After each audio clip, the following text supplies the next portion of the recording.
Hey, guys, how's it going? I hope you spent a nice weekend, and we are back with a new week that we started yesterday. And yeah, today is Tuesday, and it is the perfect day to hold Starkstruck early Starknet week. So where we are going to have a look at some of the news that happened during the weekend, but also yesterday and so far today. So first of all, let me remove the background here because I don't like it. Okay. Looks better. So guys, let's start with L2bit. I hope you can see the page in a better way because I applied some improvements on the quality, on the definition of the screen. Was fighting a bit with your stream, but yeah, I think I managed it. Let me know if you can see the screen properly. And yeah, having said that, let's start with a look at the L2bit total value log chart, where we can see Starknet on the 7th place of the ranking. Actually, it was overtaken by the linear roll up during the weekend. So we used to be on the sixth place, but now we're on the seventh. Anyway, no reason to worry. I think we'll overtake Linea very soon. I think they have some kind of airdrop farming happening there. Also due to the fact that last week there was that kind of airdrop portals leakage related to Starknet. So many airdrop farmers moved to other chains, thinking that maybe they don't have a lot of opportunities on Starknet anymore. But yeah, so we are on the seventh place with 163 millions of total value locked. So an increase of 2.14% in the week. And last week we touched even the 70 millions. Then we retraced a bit, but anyway, we're more or less stable on the L2bit ranking. Also, the performances look pretty good. Also, the liveness, as you can see here, it is the only roll up with the state updates metrics on green. So state updates means how often state roots are submitted to the L1, and in the case of Starknet is 41 seconds.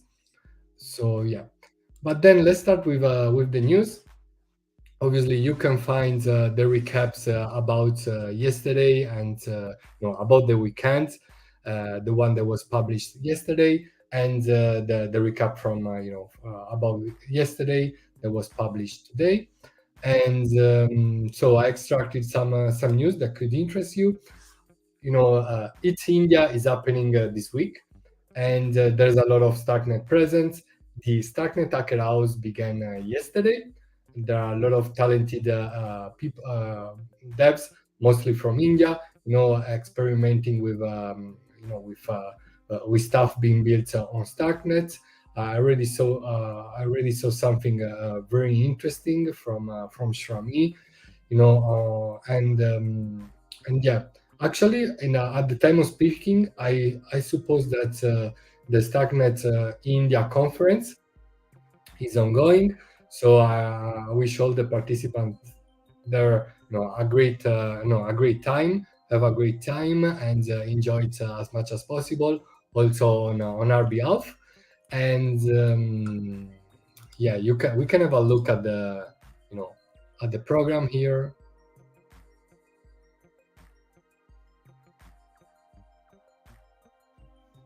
So there's, the first talk was about the Kakarot ZK VM. Then there was a talk about next-gen derivative DEXs. Then there is, decentralization, PBS, and Mevin Starknet from Thomas, CEO of Nethermind, founder of Nethermind. I don't know what time is in India right now, but it should be like, let me see.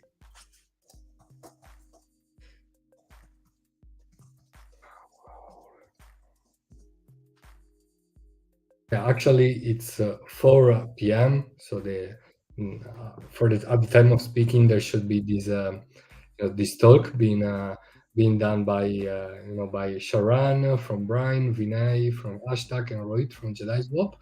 How do we bring? It is a panel, I guess. How do we bring DeFi to the next 100 million users?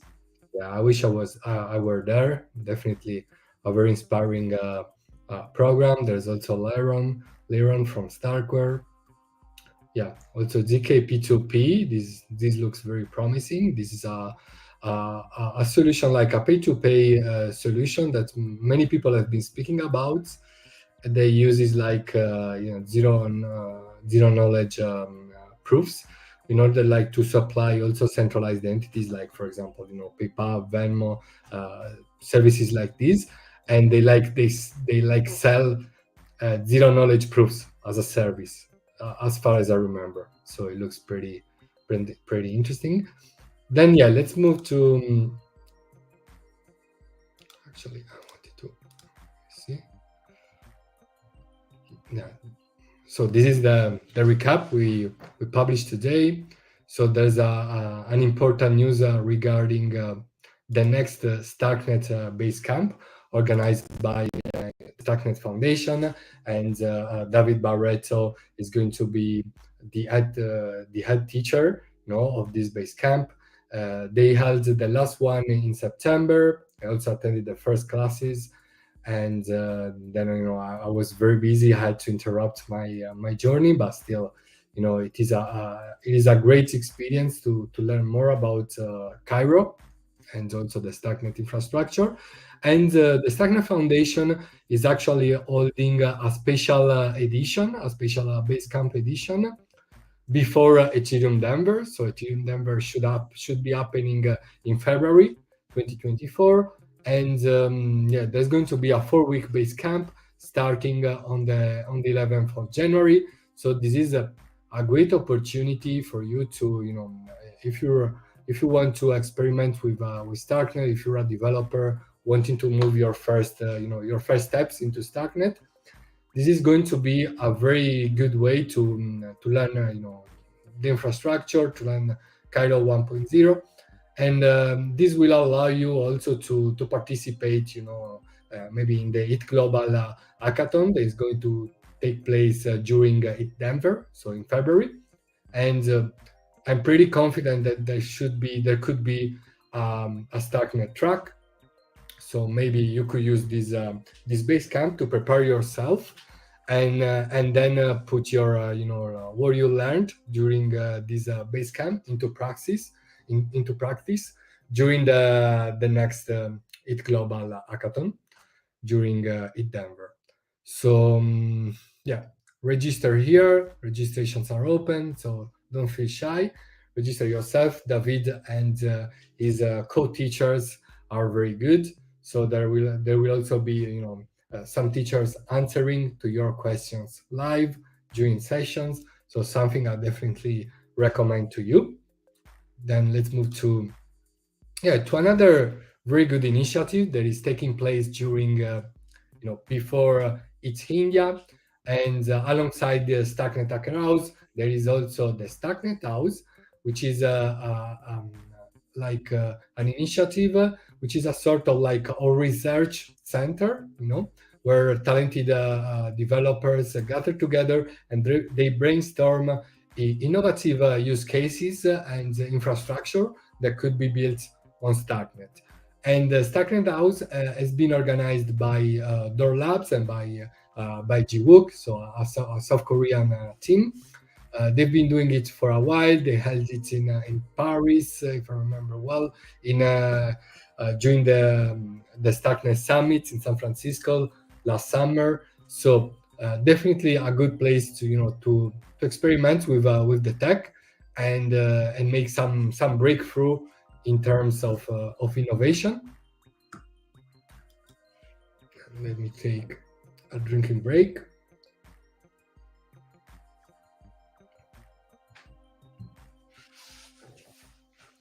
Let me see if there are any questions.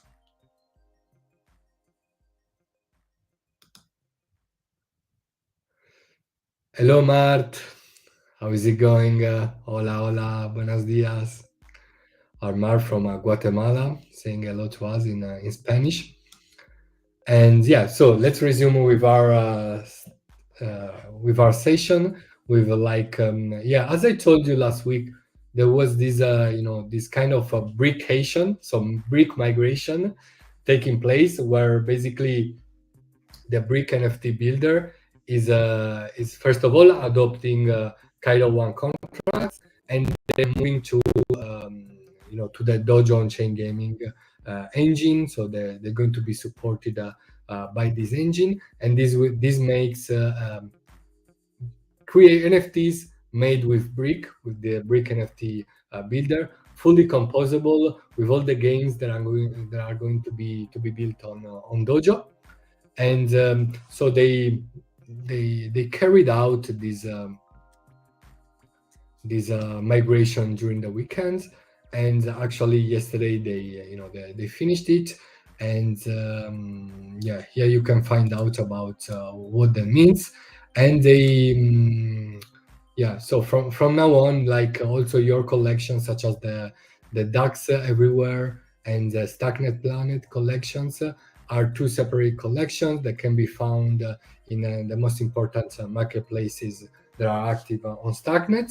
And speaking about the DAX Everywhere collection, obviously they also announced that now there is a DAX official collection, and actually there are two collections. The first one is like DAX Everywhere collection, which is the first one, let's say the one that took place last year during February March 2023, and then there are like Duck Friends, which is a collection made of sub collections.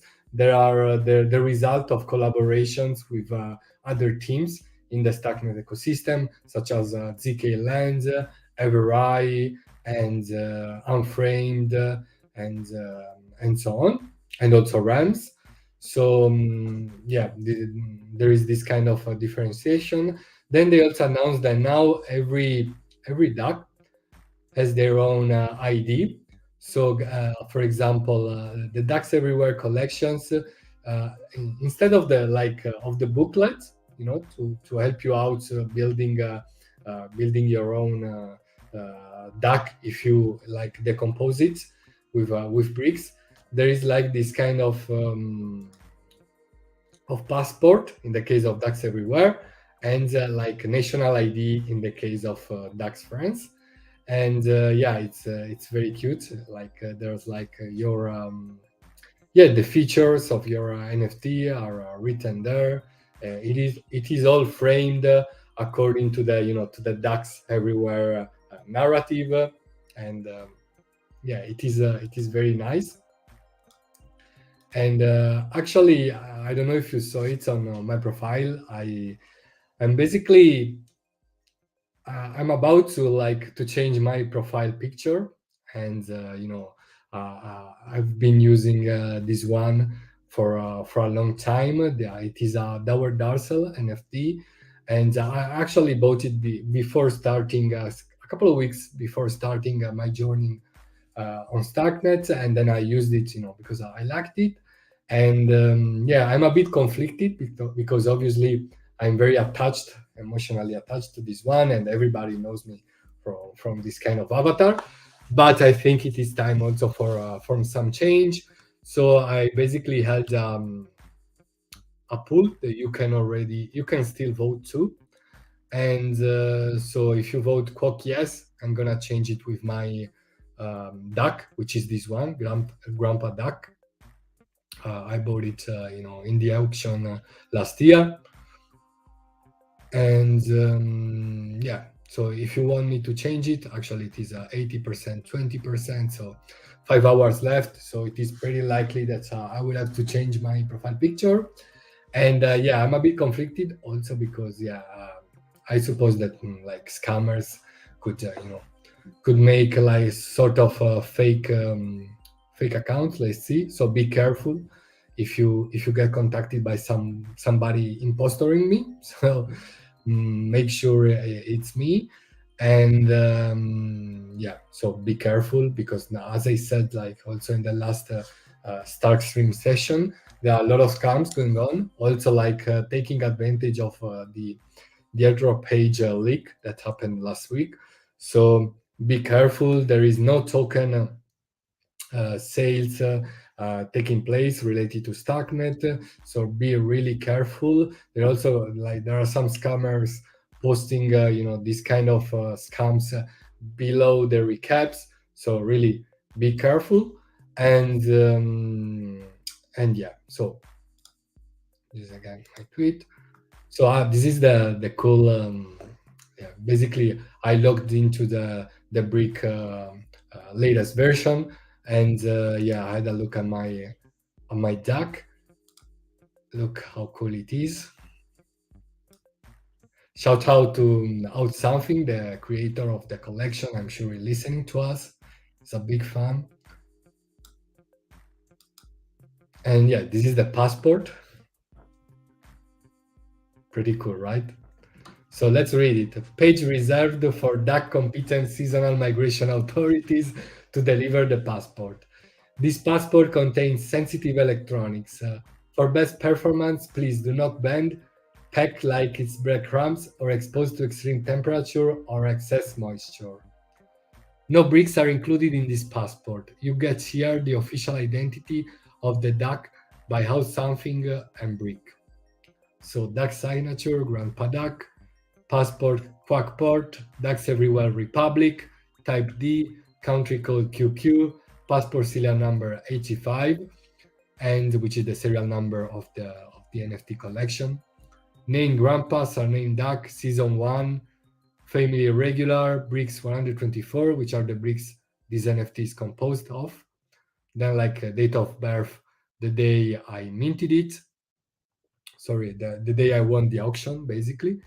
And then yeah, creator of something, color of eyes black, residence 456 Wisdom Lane, season like yeah, S2N 3P8 Elder Town, because obviously it is a grandpa. And yeah, ducks everywhere, and there also the ID code here, so it's pretty cool actually. And yeah, last but not least, like the Starknet official account published a thread summing up the article about session keys that they wrote like 2 weeks ago. So let's have a look at it, because it is a very interesting like topic and primitive that is being brought forward in the Starknet ecosystem. And yeah, and the article is pretty good. I actually didn't have the time to read it until today. I read it earlier. So let's have a look at how session keys are going to revolutionize also UX. And session keys, to put it simply, are like allows you to create like temporary wallets that you can, especially like in gaming, you basically allow this session key, this session wallet, to perform actions without you being having to be there to sign each transaction. So you give them permission to sign transactions on your behalf, and obviously it would be the case that, for example, they're allowed to like to sign only like in-game actions, but obviously this kind of session wallet won't be able to move your funds out of your wallet. So this kind of stuff, this kind of UX that is very needed in the crypto space in general. So yeah, let's have a read at it and enjoy it.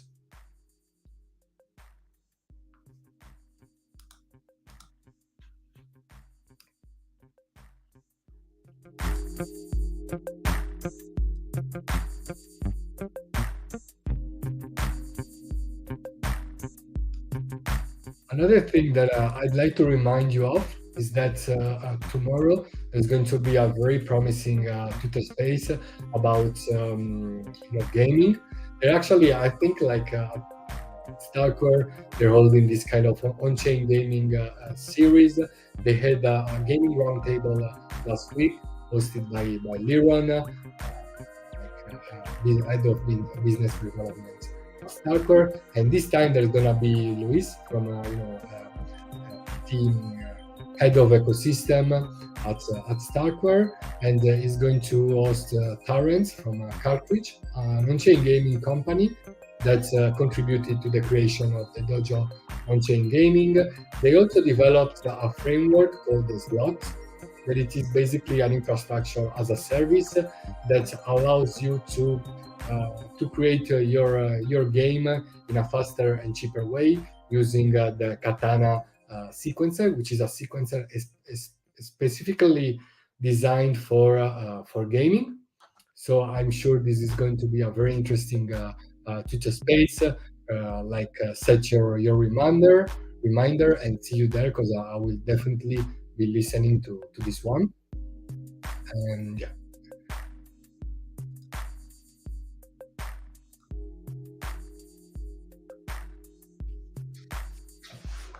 yeah, last but not least, I'm gonna paste in the comment section some links that you could be find useful, such as the recap from today.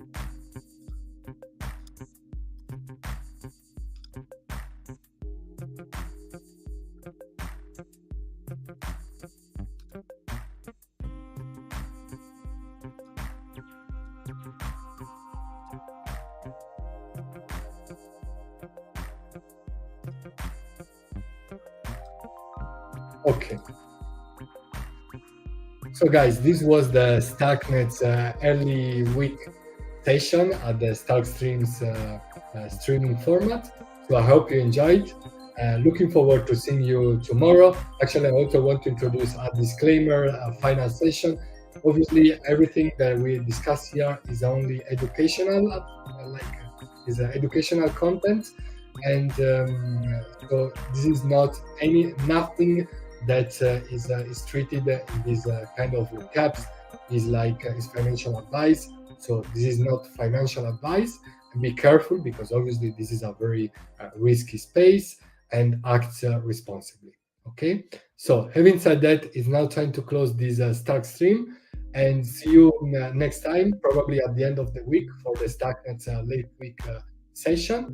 And yeah, make sure to share the Starknet vibe, and see you next time. Take care, guys.